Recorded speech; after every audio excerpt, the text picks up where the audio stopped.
Central bank ने last Friday को 2000 रुपए का नोट सर्कुलेशन से हटाने की अनाउंसमेंट की थी। इसके बाद से लोगों के बीच काफी सारे कंफ्यूजन थे। सोशल मीडिया पर कई तरह के रूमर्स फैले हुए हैं। हालांकि इस बीच आरबीआई गवर्नर शक्तिकांत दास ने मीडिया से बातचीत करते हुए काफी सारी चीजें क्लियर की थी। उन्होंने बताया था कि 2000 का नोट वापस क्यों लिया जा रहा है।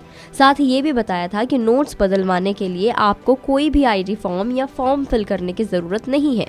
ऑल्दो इसके बाद भी 2000 का नोट बदलवाने में आपके पास इनकम टैक्स से नोटिस आ सकता है, बट किस कंडीशन में वो जानते हैं इस वीडियो में। सबसे पहले रिजर्व बैंक के गाइडलाइंस को जान लेते हैं। आप किसी भी नियर बाय बैंक ब्रांच में जाकर 2000 रुपए के नोट को एक्सचेंज करा सकते हैं या अपने बैंक अकाउंट में डिपॉजिट करा सकते हैं। इसके लिए रिजर्व बैंक ने लोगों को 30 सितंबर 2023 तक की डेडलाइन दी है।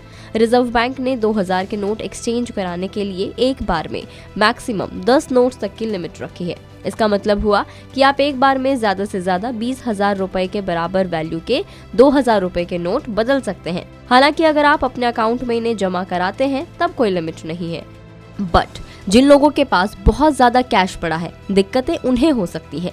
बहुत ज्यादा कैश का मतलब 2000 रुपए के ढेर सारे नोट। क्योंकि एक बार में मैक्सिमम 10 नोट को ही एक्सचेंज कराया जा सकता है, ऐसे में बहुत सारे नोटों को निपटाने के लिए उन्हें बैंक अकाउंट में डिपॉजिट कराना कन्वीनियंट ऑप्शन है, क्योंकि रिजर्व बैंक ने इसके लिए कोई लिमिट फिक्स नहीं की है। टैक्स एक्सपर्ट इसी सिचुएशन में लोगों को वार्न कर रहे हैं। अगर आपके पास भी ढेर सारा कैश 2000 रुपए के नोट के रूप में अवेलेबल है, तो अपने बैंक अकाउंट में उन्हें जमा कराने से पहले इस बात के डॉक्यूमेंट जरूर अच्छे से मेंटेन कर लें, जिनके बेसिस पर आप जरूरत पड़ने पर यह प्रूव कर सके कि आपके इन पैसों का सोर्स क्या है, यानी आपके पास 2000 रुपए के इतने सारे नोट कहां से आए। इनकम टैक्स डिपार्टमेंट कैश में होने वाले मोटे कैश ट्रांजैक्शंस को संदेह की नजरों से देखता है। इसके अलावा अगर रकम बहुत बड़ी हुई तो भी इनकम टैक्स की निगाहें ऐसे ट्रांजैक्शंस पर ठहर जाती हैं। ऐसे में हो सकता है कि इनकम टैक्स डिपार्टमेंट आपको नोटिस भेजे और पूछे कि आपके पास इतना कैश कहां से आया। इस सिचुएशन में अगर आपने अच्छे से रिकॉर्ड मेंटेन कर रखा है तो आप इनकम टैक्स के नोटिस का सेटिस्फैक्टरी जवाब दे पाएंगे, नहीं तो आप अननेसेसरी ट्रबल्स में पड़ जाएंगे। अब आपके मन में ये सवाल उठ रहा होगा कि आपने कितने पैसे जमा किए, ये इनकम टैक्स डिपार्टमेंट को कैसे पता चलेगा। तो ये बहुत ही आसान है।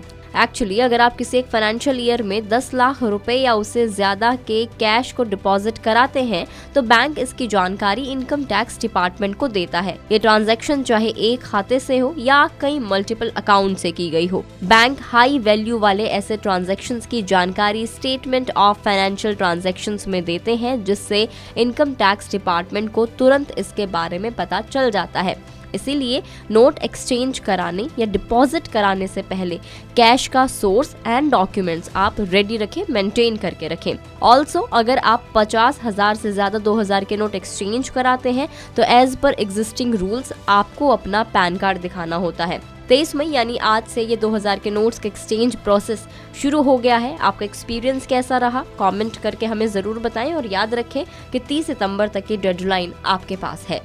तो इस वीडियो में इतना ही। आपको इन्फॉर्मेशन कैसी लगी हमें जरूर बताएं। वीडियो को लाइक करें, शेयर करें। अगर फेसबुक पर आप इस वीडियो को देख रहे हैं तो फेसबुक पेज को जल्दी से लाइक कर दीजिए। अगर यूट्यूब पर हमें देख रहे हैं तो गुड रिटर्न्स के यूट्यूब चैनल को सब्सक्राइब करना ना भूलें।